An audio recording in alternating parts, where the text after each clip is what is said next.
Mr. Hegseth, are you aware of these emails being sent to officers? Senator, you mentioned the word accountability, which is something we have not had for the last 4 years. Are you aware of these messages being sent to officers?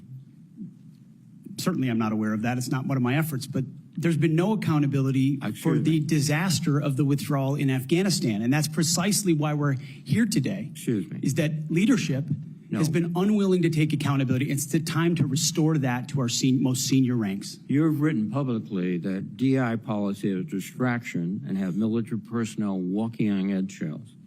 Do you believe that emails like that are essentially threatening both a serving officer and a spouse and claiming that they'll lose their pension will have a distraction and detract from the lethality? Senator, you mentioned the 40s and 50s, and you're precisely right.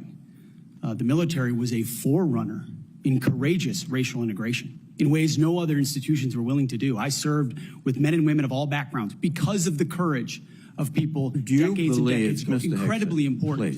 However, the DEI policies of today are not the same as what happened back then. They're dividing troops inside formations, causing commanders to walk on eggshells, not putting meritocracy first. That's the indictment that's made by those serving right now. Excuse me. And why we're having this conversation. All of your public comments don't talk about meritocracy. They talk about liberal democratic efforts that are destroying the military, that those people are our enemies. That's not meritocracy.